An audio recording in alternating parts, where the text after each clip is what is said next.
नमस्कार। कभी सोचा है कि क्या एक सच्चा दोस्त कभी धोखा दे सकता है? आज हम एक बहुत पुरानी और मशहूर कहानी के जरिए दोस्ती, विश्वास और धोखे के मतलब को समझेंगे। तो चलिए शुरू करते हैं इस दिलचस्प कहानी का सफर। यही है वो कहानी जिसके बारे में हम बात कर रहे हैं। देखने में तो ये एक बड़ी सीधी सादी सी कहानी लगती है ना? लेकिन इसके अंदर एक ऐसी सीख छुपी है जो शायद आज भी हमारे रिश्तों पर उतनी ही लागू होती है। तो कहानी शुरू होती है एक खूबसूरत जगह से, एक नदी का किनारा जहां घना जंगल आकर नदी से मिलता है। और ऐसी ही जगह पे शुरू होती है एक ऐसी दोस्ती जिसके बारे में किसी ने सोचा भी नहीं होगा। तो चलिए मिलते हैं इस कहानी के दो मुख्य किरदारों से, जो एक दूसरे से बिल्कुल अलग हैं। एक तरफ है पेड़ पर रहने वाला बहुत ही चतुर और दिल का साफ बंदर, और दूसरी तरफ नदी में रहने वाला थोड़ा भोला सा मिलनसार मगरमच्छ। सोचिए कितनी अनोखी जोड़ी थी इन दोनों की। इनकी दोस्ती की शुरुआत बड़ी ही सिंपल सी चीज से हुई।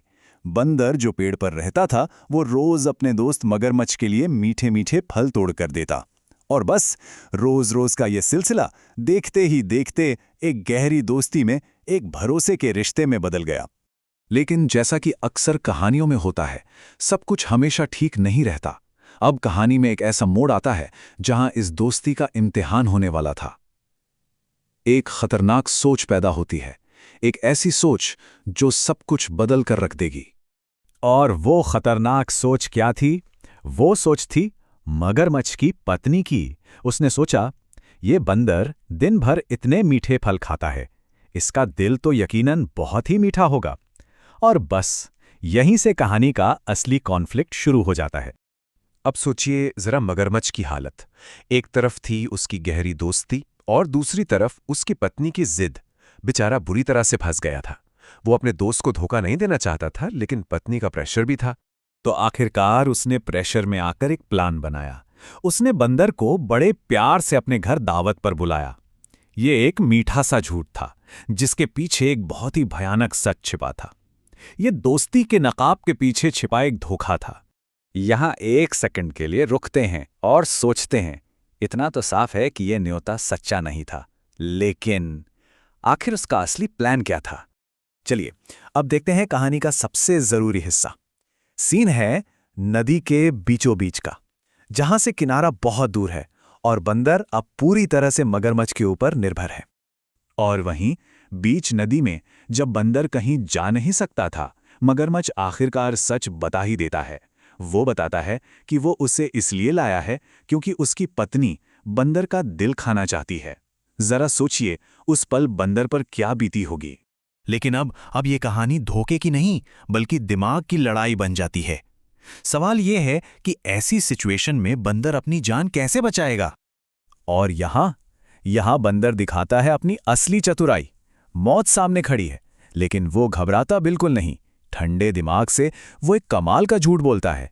वो कहता है, अरे दोस्त, दिल तो मैं पेड़ पर ही छोड़ आया, चलो जल्दी से वापस चलते हैं, मैं तुम्हारी पत्नी के लिए वो ले आऊं। जरा देखिए बंदर की स्ट्रैटेजी को। यही तो सबक है कि दिमाग की ताकत शरीर की ताकत से हमेशा बड़ी होती है। उसने क्या किया? पैनिक नहीं किया। एक ऐसी कहानी बनाई जिस पर यकीन करना आसान हो, और पूरी गेम ही पलट दी। और हमारा भोला मगरमच्छ, जिसने इतना बड़ा धोखा प्लान किया था, बंदर की इस अजीब सी बात पर फौरन यकीन कर लेता है और वो फटाफट नदी के किनारे की तरफ वापस मुड़ जाता है। और यही थी बंदर के बचने की चाबी। तो अब कहानी अपने अंजाम तक पहुंचती है, एक सुरक्षित जमीन पर, जहां इस धोखे का असली अंजाम सामने आएगा और मिलेगी इस कहानी की सबसे बड़ी सीख। और जैसे ही वो किनारे पर पहुंचते हैं, बंदर एक पल की भी देरी नहीं करता। फौरन मगरमच्छ की पीठ से छलांग लगाकर अपने पेड़ पर चढ़ जाता है, अपनी सुरक्षित जगह पर। अब खतरा टल चुका था। पेड़ पर सुरक्षित बैठकर बंदर अब मगरमच्छ को उसकी गलती का एहसास दिलाता है। वो कहता है, तुम तो मेरे दोस्त थे और तुमने ही मुझे धोखा दिया। अरे, दिल तो शरीर के अंदर ही होता है, मैंने तो बस अपनी जान बचाने के लिए झूठ बोला था। बंदर की ये सच्ची बातें सुनकर मगरमच्छ का सिर शर्म से झुक जाता है। उसे अपनी गलती, अपने धोखे का एहसास होता है और उसे ये भी समझ आ जाता है कि उसने एक छोटी सी लालच में अपना सबसे अच्छा दोस्त हमेशा के लिए खो दिया है। तो आखिर इस पूरी कहानी का मॉरल क्या है, सीख क्या है? सीख बहुत साफ है कि सच्ची दोस्ती अनमोल होती है और इस रिश्ते को धोखे से तोड़ना हमेशा हमेशा एक बहुत बड़ी गलती होती है। और अब हम इस कहानी को एक जरूरी सवाल पर आकर छोड़ते हैं। हाँ, मगरमच्छ ने माफी मांग ली, लेकिन क्या टूटा हुआ भरोसा कभी पूरी तरह से जुड़ सकता है? क्या ये दोस्ती अब कभी पहले जैसी हो सकती है? ये एक ऐसा सवाल है जिसका जवाब शायद हर किसी के लिए अलग हो।